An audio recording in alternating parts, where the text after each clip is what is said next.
Hey everyone, welcome to the show. Imagine a single empire leaving a footprint so deep that 2,000 years later we still walk in its tracks. But was this inescapable influence a testament to, like, pure strength?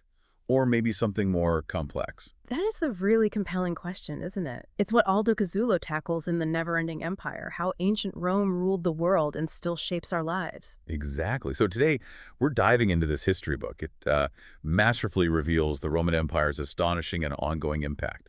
I mean, we're talking about how their language forms the bedrock of so many modern tongues, how their legal frameworks still echo in our courtrooms, Right. how their political ideas continue to fuel debate, and how even their ancient myths, subtly resonate in our culture today. And what's really fascinating, I think, is how Cazzullo doesn't just list historical facts. He weaves these connections, showing you how ideas and practices born way back then have evolved and persisted right up to now. Yeah. You start seeing these invisible threads linking us to this distant past. It's surprising sometimes.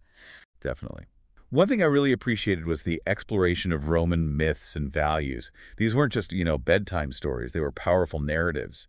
They forged a sense of Roman identity. Concepts like pietas, this deep sense of duty to family, gods, state. It provided a kind of social glue. Really strong one. It makes you consider how these shared ideals, even if they weren't always perfectly practiced, really contributed to the empire's cohesion and, well, its longevity. And it's crucial to get that these weren't static ideals, right? That the book really dives into how these values were expressed, reinforced through stories of legendary figures. Like Cloelia. Exactly, like Cloelia leading hostages to safety, or Mucius Scaevola showing that unwavering resolve.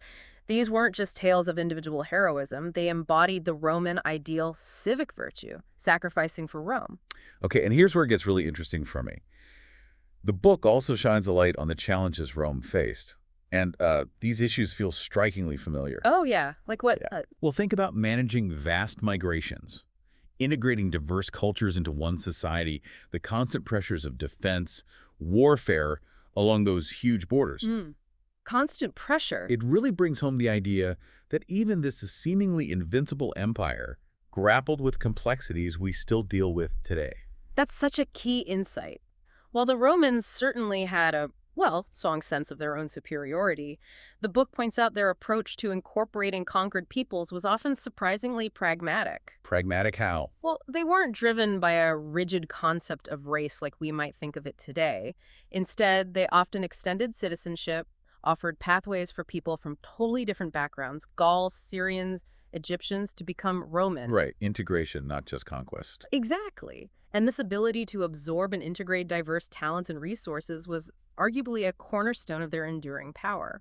A real contrast to many other empires, actually. Now, I will say the sheer scale of the Roman Empire, and so the scope of this book, Yeah. it can feel a bit overwhelming at times. Sure, it's huge. It's a truly epic story spanning centuries. And maybe occasionally some of the links Cazzullo draws between ancient Rome and modern times might feel maybe a bit speculative. More like intriguing possibilities than definite conclusions. That's a fair point. I mean, given the vast expanse of Roman influence across time and geography, it's natural that some connections will be more direct, more documented than others. Okay. But even those more, let's say, speculative links can be incredibly thought-provoking, right? They prompt you to consider the subtle, long-lasting ripples of Rome in unexpected corners of our world. Absolutely. So considering everything, the scope, the insights, maybe those few speculative bits, I'd give The Neverending Empire a solid 4 out of 5 stars. Yeah, I think that's fair. It's an ambitious and, importantly, accessible exploration of a civilization whose impact continues to shape our world in profound, often unseen ways. Indeed. As the book really underscores, what we consider the West is fundamentally built on foundations laid by ancient Rome. It's everywhere when you look. Totally. From the Latin roots woven into our languages, think of words like justice, culture, military, even peace, to the names of our months, the principles of law, governance.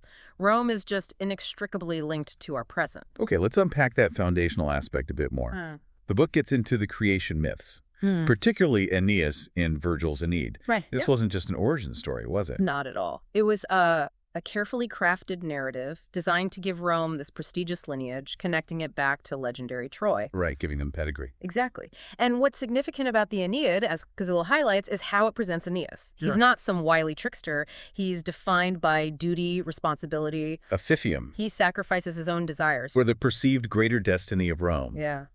This emphasis on duty to the state, the idea of establishing this new, divinely ordained homeland, these became central tenets of Roman identity. And it's interesting how the book contrasts Aeneas with someone like Turnus in the Aeneid. Turnus is more like that traditional, almost Homeric warrior hero. And Cazzullo argues this contrast underscores a shift in Roman values, prioritizing order and fulfilling destiny over just individual military glory. Precisely. The Aeneid, in Cazzullo's view, it's more than just epic poetry. It's like a foundational text for understanding Roman core values, their self-perception. Even the theme of fate guiding Rome's rise reinforces their belief in their own destiny. Then you've got the myth of Romulus and Remus, the actual founding of Rome. Ah. And that story, well, it's pretty brutal, isn't it? Fratricide, the abduction of the Sabine women. Yeah, not exactly a fairy tale. It makes you wonder why the Romans embraced such a violent origin story. Cazzullo suggests it reflects a certain Roman pragmatism, an acknowledgement that, even great beginnings can involve conflict, maybe even crime. But he also points to it symbolizing Rome's unique ability to grow from this diverse mix of peoples and traditions, a place where outsiders could eventually find a place. And those early kings of Rome, their reigns sound anything but stable. The book talks about assassinations, divine interventions, exile. Right. It seems the Romans developed a pretty early aversion to unchecked power. That feels like a crucial point the book emphasizes. This deep-seated suspicion of monarchy, which ultimately fueled their embrace of the Republic. Exactly. The story of Lucretia, the expulsion of Tarquin the Proud, it became this powerful symbol of rejecting tyranny. It marks the birth of a new political order, theoretically based on civic virtue, the rule of law. A concept that would hugely influence Western political thought later on. Absolutely. And the heroes of that early republic, as Cazzullo points out, they weren't necessarily great conquerors in the traditional sense. Often they were figures embodying resilience, self-sacrifice, unwavering loyalty to Rome. Like Horatius at the bridge? Yeah, or Cloelia's daring escape we mentioned, Mutius Scævola's incredible courage. These stories really solidified the ideal of dying for Rome as the ultimate glory. Just incredible dedication. These narratives, the book argues, were instrumental in shaping that Roman ethos. They weren't just about individual bravery, they fostered a collective identity, instilled this deep sense of civic responsibility, putting the res publica before your own life. The recognition of figures like Cloelia really underscores that. But the Republic also had its darker sides, and the book doesn't shy away from the pervasive issue of slavery, a fundamental institution in Roman society. Yeah, that's sobering, considering how slaves were largely viewed as property with minimal rights. And what's particularly striking, as Cazzullo discusses, is just how deeply entrenched slavery was. Even thinkers we might consider progressive for the time, they might argue for more humane treatment sometimes, but rarely question the fundamental morality of the institution itself. Right. The book rightly points out that our modern understanding of inherent human equality is, a relatively recent development. And then you get figures like Spartacus leading these massive, terrifying slave revolts. The book highlights how these uprisings, though ultimately crushed, revealed the instability and injustice simmering beneath the surface. Oh, definitely. The story of Spartacus, as Cazzullo recounts it, has resonated through history, hasn't it? A symbol of resistance. Yeah, invoked by later movements, too. His ability to repeatedly challenge the Roman legions just underscores the potential for even the most disenfranchised to rise up. The book also delves into the late Republic's turmoil figures like the Gracchi brothers and their failed attempts at social land reform. A stark reminder. Yeah, that even within this powerful republic, there were deep societal divisions, fierce struggles over wealth and power, and the violent reaction to their reforms is quite unsettling. The Gracchi brothers' story, as Cazzullo illustrates, really exemplifies those growing tensions between the plebeians and the entrenched patrician power. Their assassinations were a major turning point, signaling more instability, more violence as the Republic's foundation started to crumble. Under the weight of ambition and inequality. Exactly. And let's not forget Catiline's conspiracy, a figure threatening to overthrow the Republic from within. Cicero's powerful speeches against him, detailed in the book, they paint such a vivid picture of the political intrigue, the constant threat of internal conflict. Catalan's conspiracy, as Cazzullo explains, it happened during a time of real social and political unrest. Cicero's actions, though debated even then by some legal scholars, ultimately saved the Republic. Temporarily, at least. Temporarily, yes. Highlighting just how fragile its institutions were against internal ambition and corruption. Then comes Julius Caesar. I mean, a towering figure. The book portrays him as brilliant, charismatic, but also someone whose ambition ultimately led to the Republic's end. Caesar's story, as Cazzullo presents it, is definitely one of immense personal ambition and undeniable military genius. His conquests, defying the Senate, his assassination, it's a pivotal moment. The transition point. Marking that irreversible transition from republic to empire. The book really emphasizes his complexity, ruthless pragmatism mixed with surprising clemency, and a keen grasp of popular support. And the omens around his assassination. The book recounts weeping horses, strange fires, that ill-fated wren. It's almost theatrical. Haha, yeah. Those omens, whether real or maybe later embellishments, they reflect the profound sense of upheaval his death represented. The sheer number of senators involved shows the fear and resentment he'd stirred up. And his famous last words, et tu, Brute.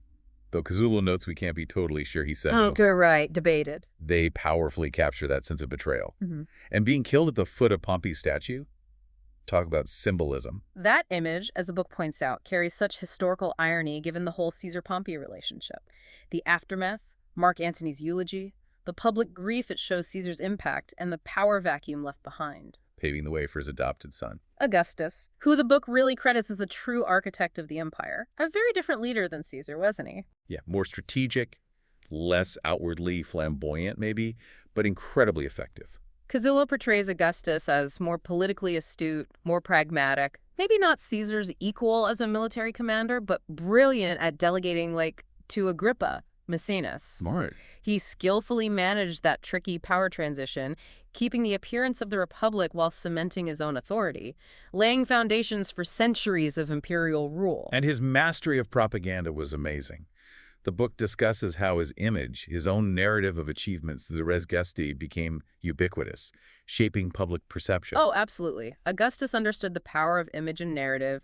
His building programs like the Areopages, patronizing poets like Virgil and Horace, it all built this powerful imperial ideology. Peace, prosperity, restoring traditional values, all under him. Even renaming a month after himself. Right. Solidifying his legacy. The book also touches on some less celebrated aspects, though. The ruthlessness he sometimes used to secure power, personal tragedies in his family. Yeah, despite the carefully cultivated image of peace, Augustus's role, as Cazzullo acknowledges, wasn't without its darker side. The book doesn't ignore the political maneuvering, the occasional brutality needed to establish and keep that imperial authority. And even with this seemingly invincible empire under Augustus, there were huge setbacks, like that devastating defeat in the Teutoburg forest. A crucial reminder. Yeah, that even at its peak, Rome wasn't untouchable. The Teutoburg forest defeat, the book highlights, was a significant turning point. It showed the limits of Roman military power, led to a more cautious approach to expansion there. Its lasting impact on Europe's linguistic and cultural map is huge. The book then moves through the later centuries, hitting key trends, pivotal figures, including the rise and eventual dominance of Christianity and the empire's eventual division.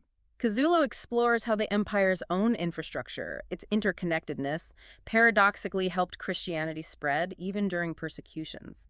Constantine embracing it was obviously a profound turning point. Fundamentally changing the religious landscape.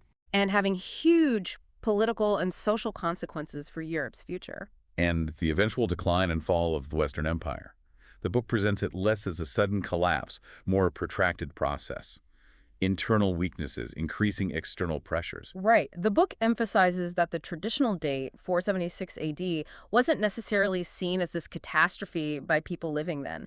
The Eastern Empire, Byzantium, kept going for another 1,000 years. And the legacy persisted in the West. Exactly. Roman law, culture, institutions, they persisted, just in a transformed, fragmented way.